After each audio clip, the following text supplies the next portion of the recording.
ผู้ที่มีสติแยกแยะธรรมะออกจากธรรมชาติแยกธรรมชาติออกจากธรรมะธรรมะกับธรรมชาติแตกต่างกันดั่งน้ำมันกับน้ำธรรมะเปรียบเสมือนน้ำมันธรรมชาติก็เปรียบเสมือนน้ำท่านทั้งหลายทุกวันนี้สภาวะจิตของเราตกอยู่ใต้อำนาจของธรรมชาติธรรมชาติก็ได้แก่ความสุขความทุกข์ความพอใจความไม่พอใจนี่คือธรรมชาติและมันก็เกิดขึ้นทุกวันแทบทุกเวลาทุกสถานที่ของโลกใบนี้มนุษย์เกิดจากธรรมชาติของพ่อของแม่ที่มีความอยากที่มีความต้องการจึงเกิดลูกมาเป็นลูกลูกก็จึงเกิดเป็นธรรมชาติก็มีความรู้สึกเป็นพ่อเป็นแม่ห่วงลูกสิ่งเหล่านี้ก็เป็นธรรมชาติการยึดติดยึดมั่น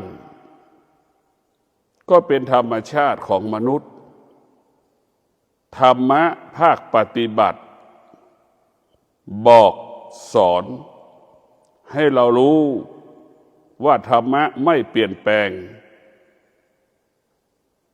ธรรมะไม่เปลี่ยนแปลงธรรมะก็หมายถึงความอดทนเช่นตาเห็นรูปเราก็อดทนหูได้ยินเสียงเราก็อดทนจมูกสัมผัสกับกลิ่นเราก็อดทน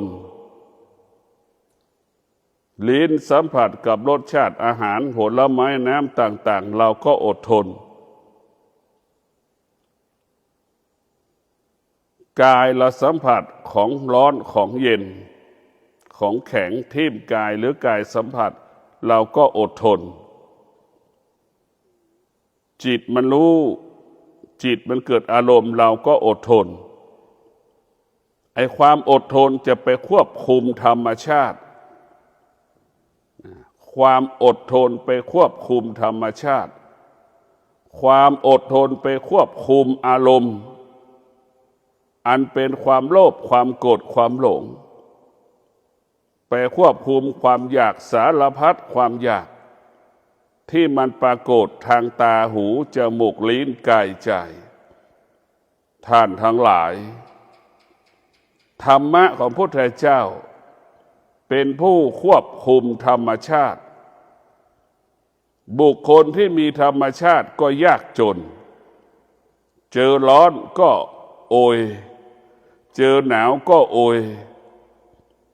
เจอร้อนก็ไม่สู้หนาวก็ไม่สู้ฝนตกก็ไม่สู้ยากจนเพราะกลัวธรรมชาติตกอยู่ใต้อำนาจธรรมชาติบุคคลที่มีสติ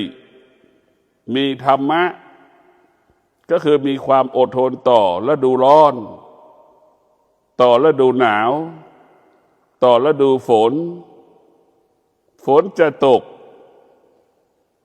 ก็ทนได้ฤดูหนาวก็ทนได้ฤดูร้อนก็ทนได้นี่แหละธรรมะให้เราอยู่เหนือธรรมชาติให้เรารู้เรื่องธรรมชาติแล้วให้เราอยู่เหนือธรรมชาติเราจึงเกิดคำว่ามีกินเหลือกินตรงกันข้ามเราตกอยู่ใต้อำนาจธรรมชาติจึงทำให้เรายากจนอดอยากลำบากหนาวก็อ้างร้อนก็อ้างฝนตกก็อ้างนี่แหละจึงทำให้เรายากจน เอาธรรมชาติเป็นเหตุเป็นข้ออ้างส่วนบุคคลที่มีธรรมะก็จะเป็นบุคคลที่อยู่เหนือธรรมชาติร้อนไม่หวั่นไหวหนาวไม่หวั่นไหวฝนตกไม่หวั่นไหวพร้อมอยู่กับการเปลี่ยนแปลงที่ฝนมันตกฤดูร้อนฤดูหนาวฤดูฝนแล้วก็อยู่กับการเปลี่ยนแปลงของฤดูร้อนฤดูหนาวฤดูฝนได้อย่างเป็นปกตินี่แหละธรรมะของพระพุทธเจ้าจึงอยู่เหนือธรรมชาติเรามานั่งสมาธิเพื่อจะแยกธรรมชาติออกจากกายออกจากจิตหรือเรามานั่งสมาธิให้เห็นธรรมชาติเป็นโทษต่อชีวิตธรรมชาติได้เป็นโทษต่อชีวิตดังคำว่าเราทุกข์เพราะความสุขเราทุกข์เพราะความสุขหรือความสุขเป็นเหตุให้เกิดความทุกข์จนถึงที่สุดความทุกข์ก็เป็นเหตุให้เกิดความสุขมันจะวกไปอย่างเงี้ยแล้วว่าสุขก็ดีทุกข์ก็ดีมันเหมือนตัวละครมันเล่นบทพระเอกจนมันเบื่อมันก็ไปแสดงละครเป็นตัวผู้ร้ายอีกจนมันเบื่อมันก็มาเป็นพระเอกต่อเป็นพระเอกต่อมันก็กลายเป็นผู้ร้ายต่อหรือกลายเป็นพ่อแม่แสดงบทบาทเป็นพ่อเป็นแม่ต่อเบื่อบทบาทการเป็นพ่อเป็นแม่มันก็ไปแสดงบทบาทการเป็นลูกเบื่อจากบทบาทการเป็นลูกมันก็ไปเล่นบทบาทคนใช้เบื่อบทบาทคนใช้มันก็เป็นบทบาทนายจ้างนี่เรียกว่าสุขทุกข์มันเหมือน18มงกุฎมันหลอกเราตลอดเวลาพวกเราทั้งหลายสุขเป็นเรื่องของธรรมชาติทุกข์เป็นเรื่องของธรรมชาติเนี่ยเราจะแยกธรรมชาติออกจากกายออกจากจิตเราแยกธรรมะออกจากธรรมชาติให้กายเราอยู่เหนือธรรมชาติให้จิตเราอยู่เหนือธรรมชาติเมื่อเราเห็นธรรมชาติเราก็จะเห็นธรรมเมื่อเราเห็นธรรมเราก็จะเห็นธรรมชาติเมื่อเราเห็นธรรมเมื่อเราเห็นน้ำมันมาทำเป็นตะเกียงได้เป็นแสงสว่างให้เราได้เมื่อเราเห็นน้ำเราก็เหมือนเราเห็นธรรมชาติพวกเราทั้งหลายเรามีสติที่จะพิจารณาสติก็เหมือนคนที่คัดแยกขยะนั่นแหละสติเปรียบเสมือนคนที่คัดแยกขยะแยกขยะก็เหมือนธรรมะขยะเปรียบเสมือนธรรมชาติต้องแยกออกจากกันอันไหนที่มันแข็งอันไหนที่มันของอ่อนแล้วก็แยกของแข็งของอ่อนของเหลวออกจากกันเราจะต้องมีสติในตัวสติก็คือต้องมีความอดทนอยู่ในตัวสติในตัวสติก็มีวิริยะภาคเพียรอยู่ในตัวสติพวกเราทั้งหลายในคำว่าสตินี่มันประกอบไปด้วยความอดทนที่อยู่ในตัวสติในตัวสติก็ประกอบไปด้วยวิริยะภาคเพียรเราจึงประสบความสำเร็จได้เพราะสติขันติวิริยะภาคเพียรผู้ปฏิบัติธรรมจะประสบความสำเร็จในการปฏิบัติธรรมก็เพราะเรามีสติแล้วก็มีขันติมีวิริยะภาคเพียรพ่อแม่เลี้ยงลูกประสบความสำเร็จก็เพราะพ่อแม่มีสติมีวิริยะภาคเพียรมีความอดทนพ่อแม่อบรมสั่งสอนลูกพ่อแม่ก็มีสติวิริยะและก็มีความอดทนลูกจึงประสบความสำเร็จตามที่แม่อบรมสั่งสอนสภาพจิตของเรา ธรรมชาติจิตของเราท่านทั้งหลายธรรมชาติจิตของเราเหมือนก้อนหินนะทุกคนก็รู้ในสภาพก้อนหินเป็นอิเละเคขะเป็นรูปลักษณะก้อนหินเป็นรูปลักษณะไม่เสมอเป็นหลุมเป็นบ่อเป็นรูปลักษณะที่ไม่เสมอกันจิตเราก็เป็นเช่นนั้นสติเปรียบเสมือนช่างแกะสลักหินสติเปรียบเสมือนช่างแกะสลักหินมันจะเกิดคำว่าสติอบรมจิตสติฝึกฝนจิตจิตของเราได้รับการอบรมได้รับการฝึกฝนจิตเราก็จะงดงามเหมือนช่างแกะสลักเอาหินมาแกะสลักเป็นรูปต่างๆเอาช่างสติก็เหมือนช่างแกะสลักจิตของเรามันไม่รู้มันไม่มีคุณค่าไม่มีความหมายเมื่อไม่ได้ฝึกจิตเราจะมีคุณค่ามีความหมายเมื่อจิตเราฝึกเนี่ยพวกเราทั้งหลายจิตเราจะฝึกจิตเราจะงดงามได้จิตเราจะเป็นผู้รู้ได้จิตนั้นต้องฝึกถึงว่าเป็นจิตของผู้รู้นะเป็นจิตของผู้รู้จิตเราจะมีค่าก็อยู่ที่สติสติฝึกฝนจิตสติอบรมจิตจิตนั้นจะงดงามเหมือนก้อนหินที่แกะสลัก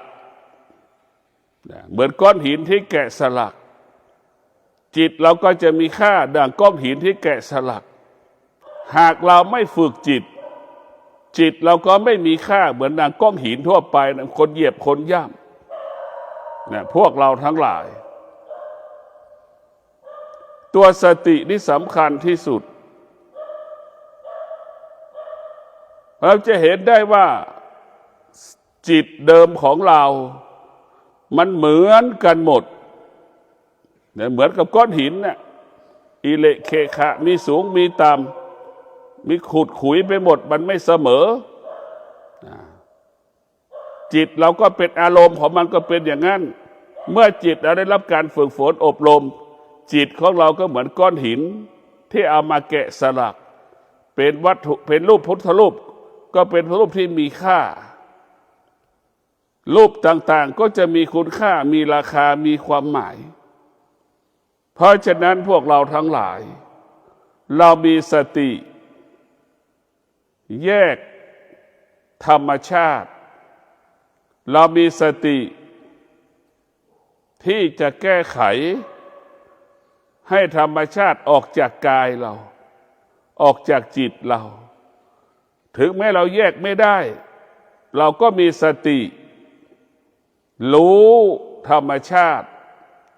แล้วให้เราอยู่เหนือธรรมชาติเรียกว่าเรามีสติไม่ตอบสนองธรรมชาติเช่นเรามีความรู้สึกว่ามันร้อนเราก็รู้ว่ามันร้อนเราจะไม่แสดงอาการว่ามันร้อนมันหนาวผู้ที่ฝึกจิตก็จะมีความมั่นคงเมื่อมีความมั่นคงเมื่อตาหูจมูกลิ้นกายใจสัมผัสรู้สึกมีความมั่นคงไม่สะเทือนไม่หวั่นไหวเมื่อตาหูจมูกลิ้นกายใจสัมผัสมันจึงเกิดคำว่ารู้อยู่เหนือรู้ตัวนี้มันผ่านทางตาหูจมูกลิ้นกายใจสุขก็ดีทุกข์ก็ดีก็ผ่านตาหูจมูกลิ้นกายใจเราจะรู้เรื่องธรรมชาติก็ผ่านตาหูจมูกลิ้นกายใจเราจะรู้เรื่องธรรมะมันก็ผ่านทางตาหูจมูกลิ้นกายใจเรารู้เราจึงอยู่เหนือสิ่งที่เรารู้สิ่งที่เรารู้มันเป็นอนิจจังมันเป็นทุกขังมันเป็นอนัตตา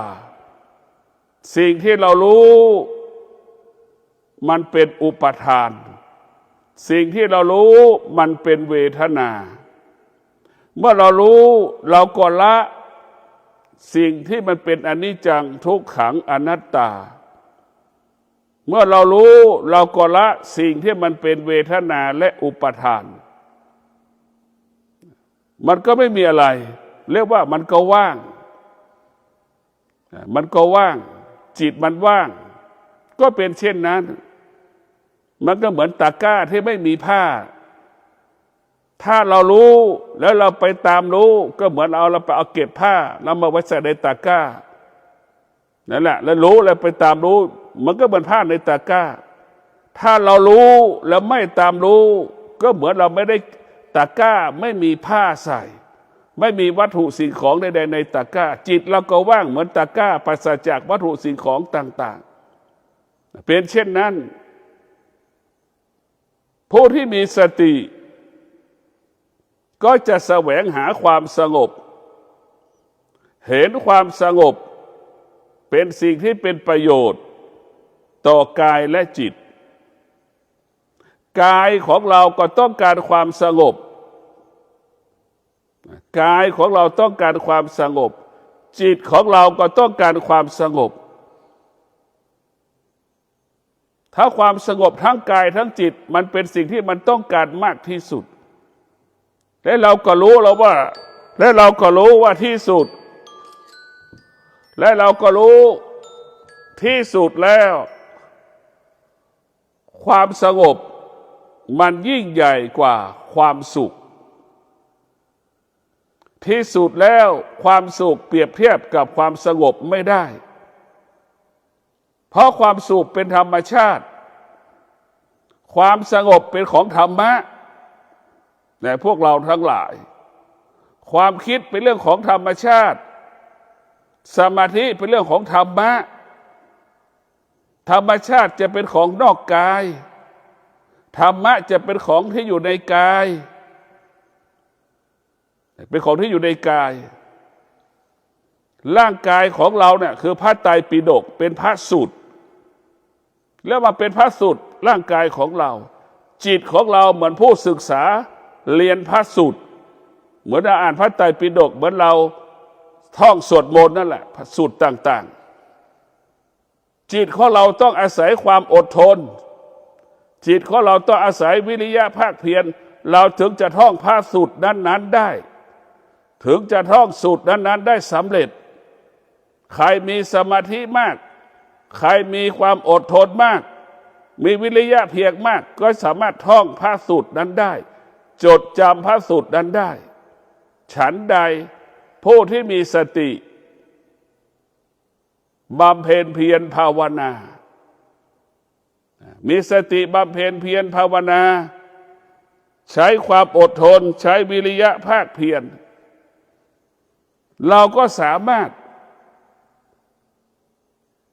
บรรลุธรรมได้บรรลุเป้าหมายได้ในพวกเราทั้งหลายผู้ที่มีสติจะเห็นความสงบก็การกำเนิดปัญญาหรือความสงบเป็นเหตุให้เกิดปัญญาพวกเราทั้งหลายความสงบที่ไหนตาหูจมูกลิ้นกายใจตาก็สงบทุกวันนี้ตาเราไม่เคยสงบหูของเราไม่เคยสงบจมูกของเราไม่เคยสงบลิ้นของเราไม่เคยสงบกายเราไม่สงบใจเราไม่สงบมันจึงเกิดอาการคำว่าไม่ชอบเกิดขึ้นมันจึงเกิดอาการคำว่าความทุกข์เกิดขึ้นเมื่อไม่ชอบเมื่อเขากลายเป็นความทุกข์ความทุกข์เกิดขึ้นก็เป็นทุกข์อีกแก้ไม่ได้เช่นเดียวกับตาไม่สงบเมื่อตาไม่สงบมันก็ไม่มีความสุขหูไม่สงบมันก็ไม่มีความสุขเหมือนกันหมดเรามานั่งสมาธิ เจริญจิตภาวนาเราจะมารู้ให้ตาหูจมูกลิ้นกายใจที่มันรู้ไม่ตอบสนองสิ่งที่มันรู้เหมือนตาเห็นรูปเราก็สักแต่ว่าเห็นรูปหูได้ยินเสียงก็สักแต่ว่าได้ยินเสียงจมูกสัมผัสกับกลิ่นก็ให้รู้ว่าสัมผัสกับกลิ่นสักแต่รู้ว่ามันมีกลิ่นลิ้นก็เป็นเช่นนั้นกายเราก็เป็นเช่นนั้นจึงเรียกว่าเท่าทันรู้เราก็ไม่ตอบสนองสิ่งที่เรารู้สิ่งที่เรารู้มันก็ไม่เกิดขึ้นกับเราไม่มาถึงเราพวกเราทั้งหลายเรามีสติที่จะแยกแยะอารมณ์ของธรรมชาติได้แก่อารมณ์เศร้าโศกเสียใจอารมณ์ดีใจเสียใจอารมณ์ดีใจอารมณ์สุขอารมณ์ทุกข์เนี่ยเราจะต้องดับมันนั่นเป็นอารมณ์ของธรรมชาติเราจะดับมันเราจะดับมันเราจะระงับมันเรารู้เลยว่าตาเป็นต้นกำเนิดของความคิดความคิดนี่แหละตาเป็นต้นกำเนิดของความคิดหูของเรานี่แหละเป็นต้นกำเนิดของความคิดเหมือนเราคุยโทรศัพท์คนแก่อายุ60เสียงเหมือนเด็กอายุ20นี่เราหลงในเสียงไหมฮะไปยึดติดในเสียงนะพอเราเจอตัวตนคนอายุ60นี่แหละคือเราหลงก็เป็นทำให้เราเป็นทุกข์เพราะฉะนั้นเราจะไม่หลงเราจะไม่ยึดติดอะไรที่เป็นธรรมชาติเราจะปลดเปลื้องออกจากกายจากจิตอะไรที่เป็นธรรมะเราจะเชิญมาสถิตอยู่ที่ตาเชิญธรรมะมาสถิตอยู่ที่หูเชิญธรรมะมาสถิตอยู่ที่จมูกเชิญธรรมะมาสถิตอยู่ที่ลิ้นเชิญธรรมะมาสถิตอยู่ที่กายเชิญธรรมะมาสถิตอยู่ที่จิตของเราเมื่อตามีธรรมะก็คือตามีสมาธิหรือตามีปัญญาตารู้ตาไม่ตอบสนองสิ่งที่รู้หูรู้เสียงหูก็ไม่ตอบสนองเสียงจมูกสัมผัสกับกลิ่นจมูกมีธรรมะมีสติก็ไม่ตอบสนองกลิ่นลิ้นก็เหมือนกันไม่ตอบสนองรสชาติอาหารน้ำผลไม้ต่างๆกายของเรากระทบเย็นกระทบร้อนของแข็งมาทิ่มเราก็ไม่ตอบสนองจิตรู้สึกสารพัดความรู้สึกเราก็ไม่ตอบสนองแต่ท่านทั้งหลายเรามีสติฝึกจิตก็คือฝึกตาให้ตามันรู้จักหน้าที่ของมันหน้าที่ของตาคือรับรู้อะไรรับรู้ในรูปจมูกรับรู้ในกลิ่นหูรับรู้ในเสียงให้รู้จักหน้าที่ลิ้นรู้จักหน้าที่สัมผัสกับรสชาติอาหารต่างๆผลไม้ต่างๆรู้จักหน้าที่กายก็มีหน้าที่จิตก็มีหน้าที่แต่ทุกวันนี้ตาหูจมูกลิ้นกายใจเรามันไม่รู้จักหน้าที่มันไปทำหน้าที่แทนตาหูจมูกลิ้นกายใจหมดเหมือนดั่งตาที่เราสัมผัส สัมผัสอะไรสัมผัสกับกับคนผมยาวๆเราก็เข้าใจว่าคนผมยาวคือผู้หญิงเห็นไหมเราตัดสินใจแล้วว่าเป็นผู้หญิงเห็นไหมทั้งที่เราตาไปสัมผัสรูปลักษณะเฉยๆหูมันยังไม่ได้ยินเลยว่าคนผมยาวเป็นเสียงลักษณะไหนเห็นไหมพอหูไปได้ยินแล้วหูก็เกิดระแวงสงสัยอีกไอเสียงคนผมยาวเนี่ยมันไม่ใช่ผู้หญิงหรอกมันอาจจะเป็นกระเทยก็ได้เห็นไหมอย่างนี้แหละมันต้องรู้ให้รู้ครบแล้วค่อยตัดสินใจคือหมายความว่ารู้ทางตารู้ทางหูรู้ทางจมูกรู้ทางลิ้นทางกายทางจิตรู้ครบแล้วเราค่อยตัดสินใจอันนี้รู้หนึ่งอย่างก็ตัดสินใจหนึ่งอย่างมันไม่สืบเนื่องมันไม่ต่อเนื่องนะมันไม่สืบเนื่องมันไม่ต่อเนื่องมันจึงท้ายเกิดคำว่าเสียหายมันจึงเกิดคำว่าวุ่นวายมันจึงเกิดคำว่ากังวลใจนะกังวลใจจึงเกิดคำว่ากังวลใจเนี่ยพวกเราต้องมีสติที่จะพิจารณามีสติที่จะพิจารณาว่าตาหูจมูกลิ้นกายใจเนี่ยมันเป็นต้นกำเนิดของความคิดเรามาภาวนาเพื่อให้สติกับสมาธิอยู่ที่ตาเมื่อสติสมาธิอยู่ที่ตาอยู่ที่อายตนะ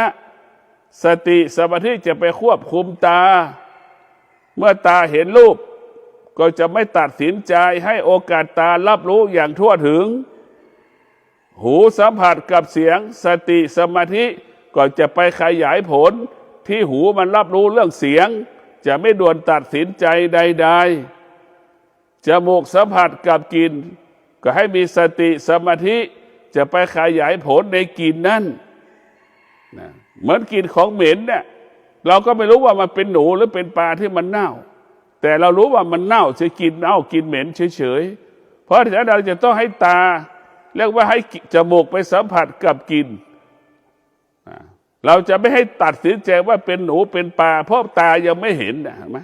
มันต้องสอดคล้องกันตาหูจมูกลิ้นกายใจมันต้องสอดคล้องกันแล้วให้เกิดความเป็นจริงเห็นความเป็นจริงเหมือนกินเหม็นเนี่ยเราก็ต้องว่าเป็นปลาก็รู้ว่าเป็นปลาเรารู้ว่าเป็นหนูก็รู้ว่าเป็นหนูที่มันเน่ามันเหม็นหรือเรารู้ว่าเป็นนกเนี่ยกินเหม็นเฉยๆเรารู้สึกเฉยๆได้แหละความรู้สึกเหมือนกินที่ว่ามันเหม็น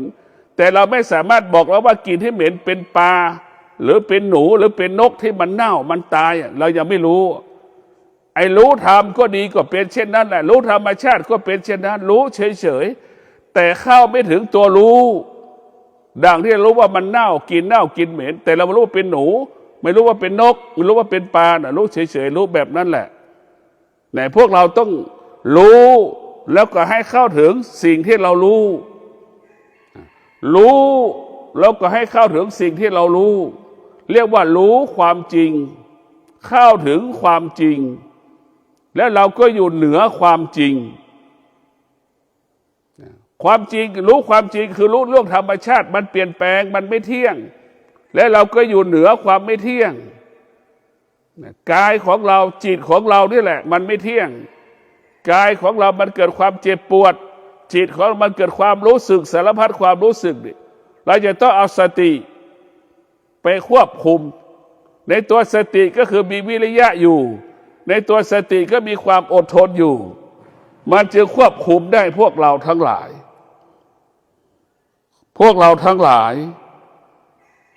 ธรรมะก็เป็นลักษณะหนึ่งธรรมชาติก็เป็นอีกลักษณะหนึ่ง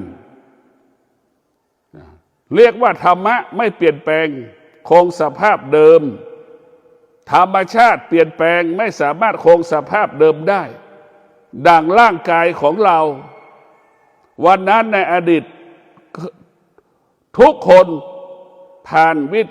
านขั้นตอนเป็นทารกแรกเกิดลักษณะทารกแรกเกิดก็เดินไม่ได้ลักษณะทารกแรกเกิดไม่รู้สึก ไม่รู้ว่าดีว่าชั่วไม่รู้ว่าพ่อไม่รู้ว่าแม่ลักษณะของทารกและเกิดมาได้1 ปีก็มีอีกลักษณะหนึ่งเริ่มวิ่งได้เดินได้พูดได้แสดงอาการโต้ตอบได้ไม่ตอบสนองสิ่งที่เราได้เราดับเลยเราผ่านนั่นแหละคือว่าร่างกายของเราเป็นสิ่งที่มันเปลี่ยนแปลงจนถึงวันนี้เราแก่โดยไม่รู้สึกตัวเราแก่โดยไม่รู้สึกตัวเนี่ยมันสะสมเนี่ยคำว่าสะสมก็เหมือนสะสมความแก่และแก่โดยไม่รู้สึกตัวความชั่วก็ดีก็เป็นเช่นนั้นความดีก็ดีก็เป็นเช่นนั้นความสุขก็เป็นเช่นนั้นความทุกข์ก็เป็นเช่นนั้นมันเกิดจากการสะสมสั่งสมทั้งสิ้นในพวกเราทั้งหลายเรามารู้ว่าธรรมชาติบุคคลที่มีธรรมชาติเนี่ยตกอยู่ใต้ธรรมชาติเนี่ยจะทำให้บุคคลผู้นั้นนี่ยากจนอดอยากลำบากบุคคลที่มีธรรมะบุคคลที่มีธรรมะก็คือมีสติมีความอดทนมีสติมีวิริยะภาคเพียรบุคคลผู้นั้นมีกินเหลือกินมีออมเหลือออมมีเก็บเหลือเก็บแล้วก็มีเหลือแบ่งปันเห็นไหมนี่แหละคือธรรมะของเราจะอยู่เหนือเมื่อเรามีธรรมะจะไม่มีคำว่าอดและอยากอดอยากไม่มีเมื่อเรามีธรรมะจะมีแต่คำว่ามีกินมีใช้เหลือกินเหลือใช้พ่อแม่ครูบาอาจารย์จึงบอกว่าธรรมะเป็นเครื่องดูดซับบุคคลใดที่มีความอดทนต่อสภาพฤดูร้อนฤดูหนาวฤดูฝนแล้วก็อยู่ในท่ามกลางฤดูร้อนฤดูหนาวฤดูฝนได้บุคคลพวกนั้นน่ะจึงมีกินมีใช้เหลือกินเหลือใช้หนาวก็สู้ร้อนก็สู้อยู่ในปลูกหอมปลูกกระเทียมปลูกผักกาดเราต่อสู้เราจึงมีกินมีใช้เหลือกินเหลือใช้นี่แหละธรรมะเป็นเครื่องดูดซับในพวกเราทั้งหลายเรามีสติแสวงหาความสงบความสงบก็คือที่บอกตาหูจมูกลิ้นกายใจนั่นแหละเรารู้เราไม่ตอบสนองนั่นแหละตาก็สงบหูก็สงบจมูกก็สงบลิ้นก็สงบกายก็สงบผู้ที่มีสติจึงเห็นความทุกข์เป็นโทษเห็นความสุขเป็นโทษผู้ที่มีสติก็จึงละความสุขละความทุกข์ทั้งสุขและทุกข์เป็นโทษต่อชีวิตของเราเป็นโทษต่อชีวิตของเราผู้ที่มีสติจึงเห็นความสงบเหนือกว่าความสุขความทุกข์ผู้ที่มีสติความสุขความทุกข์เป็นสิ่งที่ไม่มีค่าผู้ที่มีสติสิ่งที่มีค่าคือความสงบผู้ที่มีสติจึงบำเพ็ญเพียรเพื่อให้กายวาจาใจเราสงบผู้ที่มีสติจะมีวิริยะภาคเพียรมีความอดทนภาวนาให้กายวาจาใจเราสงบสงบอะไรสงบรู้ด้วยวิชาปัญญาสงบรู้ด้วยวิชาปัญญารู้ตามความเป็นจริงรู้ตามความเป็นจริงว่าธรรมชาติเป็นเช่นนี้ธรรมะลักษณะของธรรมชาติเป็นเช่นนี้ลักษณะของธรรมะเป็นเช่นนี้รู้ตามความเป็นจริงในท่านทั้งหลายรู้ตามความวิชาปัญญานี่ให้กายสงบให้ใจสงบเรียกว่าสงบรู้เหมือนยุงมันกัดเราก็นิ่งแล้วก็รู้ว่ายุงมันกัดแต่เราไม่ความเจ็บปวดไม่เกิดมันไม่ขันเพราะเรามีวิชาปัญญากายมันสงบมันจะอยู่เหนือความเจ็บปวดแล้วว่ากายมันสงบมันจะมีสติรู้อยู่เหนือรู้เนี่ยพวกเราทั้งหลายมีสติรู้อยู่เหนือรู้ขอความสุขสวัสดีจงเกิดแก่ท่านทั้งหลายขอให้ท่านทั้งหลายมีสติรู้อยู่เหนือธรรมชาติมีสติรู้ละธรรมชาติมีสติรู้ต้องต้อนรับธรรมะ มีสติรู้แสวงหาธรรมะมีสติรู้อัญเชิญธรรมะให้เกิดขึ้นที่กายที่จิตขอเจริญพร